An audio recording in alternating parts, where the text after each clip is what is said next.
I'm thrilled to be back with Dr. Gregory Brown. He's a psychiatrist, he's a professor, he's a scientist, and he's a 5-path certified, board certified hypnosis professional. And if you didn't see my previous video with him, you definitely want to see that, because he's got some really important insights. And he also talks about some amazing things that have been going on with 5-path, 7-path self-hypnosis and the secret language of feelings in his very, very professional hypnosis practice, not hypnosis, psychiatry practice.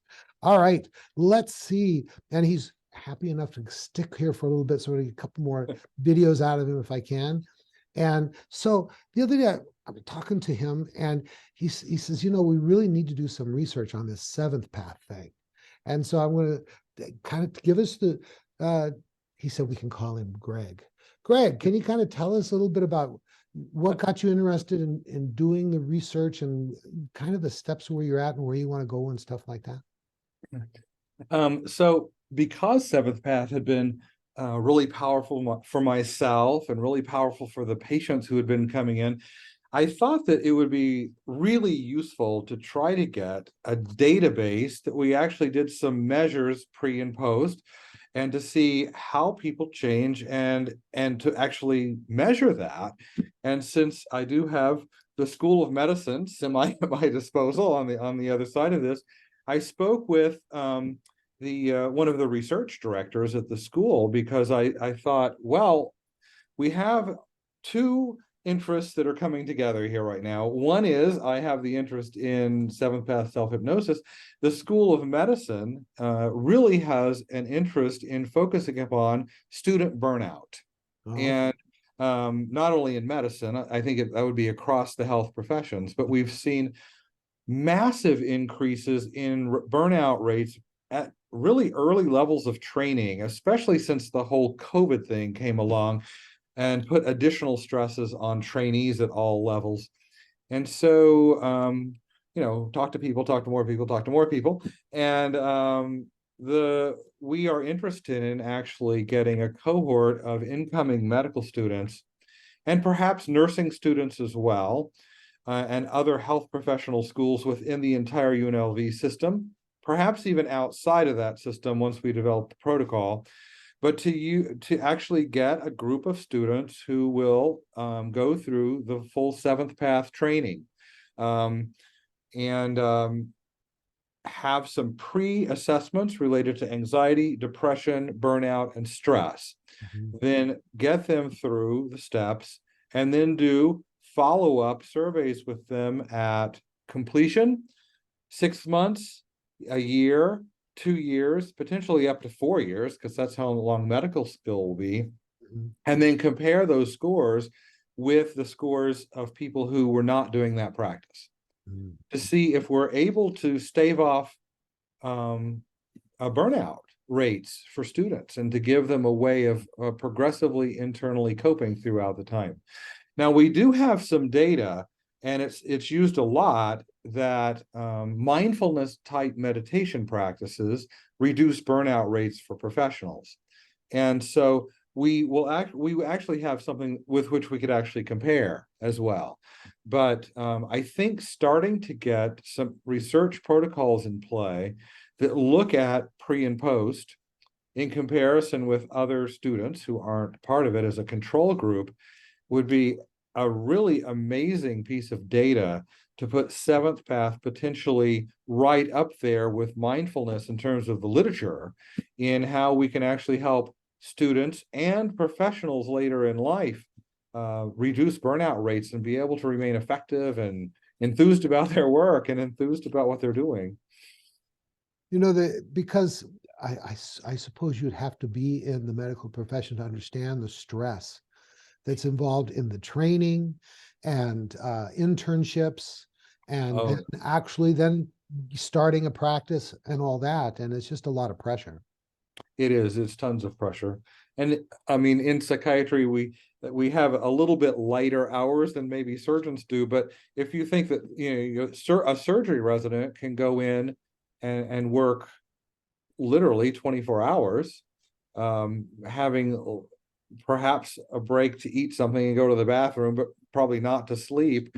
They have limited the total number of hours of down to that. It used to be they could be in the hospital for 2 or 3 days without a break. At least we've made the rules a little bit kinder, but even so, repeated calls with trauma patients coming in and having to do emergency life-saving procedures really wears on people over the course of time. You know, in our last video, we were talking about this one patient that was just very triggerable, right? And Mm-hmm. we're all have these things that bring up emotions from the past. And I talk about that as emotional resonance, right? Oh, yes. And so, you know, if you're a medical student and you have this professor that is treating you like dad didn't treat you so good, right? Then all that resonance, you know, not just transference, but just powerful emotional resonance can come and really be an impediment to moving forward, right? Absolutely. Mhm. Puts up huge barriers to learning if you have that kind of negative emotion to someone who's potentially grading you. And so one of the things is like with talk therapy, it's, you know, you're trying to get insights and stuff, and you're explaining things and having to keep track of things for each patient and all this. And with Seven Path, you just teach a technique, right? Exactly. And then they come back and you say, okay, how do you know if you're doing Seven Path correctly? Make sure they're doing the technique. And if they've been doing it, then you give them the next recognition. And Exactly. now in your research, And I would just say this is especially important for medical professionals. And I've had a number of physicians come to me only to learn Seventh Path, uh, wow, to the practice because they've kind of heard things. But the fact that they don't have to come in and reveal everything as a professional that they might not want to reveal. Now, they're probably more likely to since I'm a fellow physician, but even so, the fact that they can go home and do Seventh Path, clear stuff up without having to, put this out and, to actually share certain things in front of, that is priceless. yes. You know, I talk about it in class. I say, you know, this talking about oneself, especially weaknesses, problems, and stuff like that, right? Women are a little bit better at that. When women talk about their problem, this is my observation, and it Mhm. seems to be empowering for them.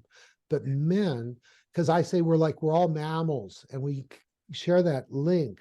And problematic male mammals, they don't get to replicate, you know, they don't get to be part of the herd. They might even be killed by the other male. We've got that thing. That's why for until like Google Maps came along, men were famous for never asking for directions because we'll figure this out ourselves. Exactly. And the interesting thing is, you know, statistically, men are more likely to be successful at suicide on the first try than women. That's And if you correct. put all that information together, you find out that basically there's a lot of men out there that rather blow their brains out than talk about their personal problems. Hmm. You can say, okay, here's this technique you can use in the privacy of your own mind. If you don't want to, you don't have to talk to anyone about it. And it's super simple. 1, 2, 1, 2, and you will just start feeling better. Yes. Yes. 100%. That Yeah. has been the experience that I've had with the physicians I described who had come in for that, is they were feeling better in the first week with the first recognition, and as we got through the first 5, they just continued to feel better as it went, and that was what they needed. Perfect. Now, getting back to the research a little bit, Mm. would you take those people through all 9 recognitions or 5 recognitions, or would it be the short forms, full forms, or ultimate forms, or? I think I think for sure we would have weekly meetings for the first 5 Mhm. and introduce just as we do in private practice. You would do one short, and then the next time have a discussion with the group to make sure they're doing it right. Then one full, 2 short in meeting number 2, etc., through 5. Just like Um, we do in class, just like we do in. exactly. exactly. And I think that's the best way to reinforce practice. It's the best way to make sure people are doing it right. And it's the best way to make sure they're doing the same thing. Because if we're doing research, we want to make sure they're doing seventh path and not something else. Right. The more open-ended question in my mind, which we haven't decided yet, is should we then do 6 through 9 perhaps on a monthly basis to complete the set, Mhm. or whether we should stop at 5, at least for the first study. And I haven't really decided that. My research team hasn't really decided that. That's going to be part of what we think about as we put the protocol together. It'd be interesting to like just give them the first 5, which is amazing, right? And then Mhm. see how many want to opt into getting 6, 7, 8, 9. That would be, if we had a roughly equal group wanting to opt into 6 through 9, then that would make a perfect study module because you'd have about half and half. Right. But someone would have to want to do it. You couldn't just randomly assign it. So Yeah, that makes, you could do some tricky, you don't have to have half and half. You could get a good statistician in there and they can proportion it and weight it and stuff like that. If it was like 30% wanted to go on and whatever. oh yeah, that would be fine. If 2 wanted to go on and 18 didn't or 20 didn't, then Right. the numbers aren't close enough. But you are correct. If you get a reasonable number, then you can go forward with that kind of analysis. Now, what was I going to ask? Okay. So now when people are learning 7 path, they typically do it 3 times a day.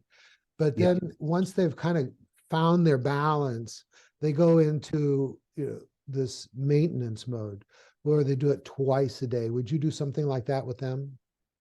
That would be my anticipation. Especially I think in the first 2 years of medical school, they have classes. So they would have the opportunity to do it 3 times a day. When they move into clinical rotations in the 3rd year and things are just crazy, you're lucky to get the morning and the night. And Yeah, so a natural fallback to the 2 times per day would probably be necessary, at least on the medical side of the training. awesome. Good, good, good. Would this, I don't know if this would be something you could do. Would the secret language of feelings information be in there anywhere? Well, I would plan to give it out in the course of the training as well, because I would include that with they're going to have the seventh path book. They should have the secret language of feelings as well in going through that process. So they have the complete set. Yeah, they go together like that, right? Exactly. Exactly right. Cool. Anything else you want to share about that or how it might affect things or once it's done when we get the positive result, which I'm sure it will. Well, we are the In other words, study where is from there, Yeah. In other yeah, words, where from there. I would say the studies currently, we're in the midst right now of doing an introductory article, which will be a separate publication, which is a systematic literature review regarding the use of hypnosis in burnout, anxiety, depression. And that article is then what we will use as a background article to start the randomized clinical trials. So that is moving forward right now. I don't anticipate any major problem getting that published because hypnosis articles are published, in many different journals. And then the randomized clinical trial we hope will start this autumn. And then the first sort of data point would be probably several months after they have all 5 steps in terms of, the second data point. So we would want to get an article out of that. That will, of course, take a few weeks to do the data analysis and then a month or so to write it up and then get it submitted to a journal. So we're looking at that general time frame.